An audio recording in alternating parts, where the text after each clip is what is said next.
दारू बनविणाऱ्यांवर स्थानिक गुन्हे शाखेची कारवाई। एकूण 1,52,304 रुपये किमतीचा मुद्देमाल जप्त। नमस्कार, आपण पाहतात परिवर्तन 24 न्यूज।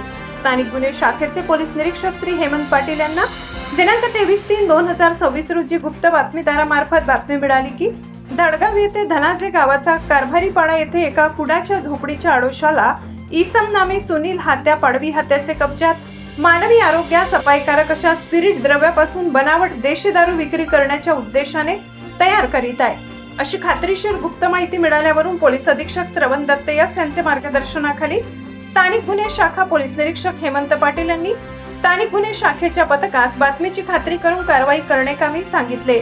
मिळालेल्या बातमीच्या अनुषंगाने स्थानिक गुन्हे शाखेचे पथक हे धडगाव पोलीस ठाण्याच्या मदतीने धनाजे गावाचे कारभारीपाडा तालुका धडगाव जिल्हा नंदुरबार येथील एका कुडाच्या झोपडीच्या आडोशाला जाऊन पाहता एक इसम त्याच्या कब्जात काही खाकी रंगाचे बॉक्स पांढऱ्या रंगाच्या गोण्या घेऊन बसलेला दिसला। त्यास पोलीस आल्याची चाहूल लागली व त्याने सदर ठिकाणाहून पळ काढला।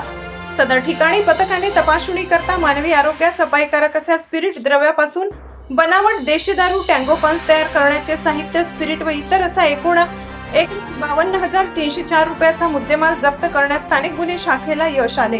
त्या अन्वये आरोपी विरुद्ध धडगाव पोलीस ठाणे गुन्हे रजिस्टर नंबर 123/2026 महा दारूबंदी कायदा कलम 65 प्रमाणे गुन्हा दाखल करण्यात आला। सदर कामगिरी जिल्हा पोलीस अधीक्षक श्रवण दत्ते या अपर पोलीस अधीक्षक आशिष कांबळे यांच्या मार्गदर्शनाखाली स्थानिक गुन्हे शाखेचे पोलीस निरीक्षक हेमंत पाटील, पोलीस उपनिरीक्षक मुकेश पवार, विकास गुंजाळ, पोलीस हेड कॉन्स्टेबल सज्जन वाघ, पोलीस कॉन्स्टेबल यशोदी पोगली अशांनी केली आहे।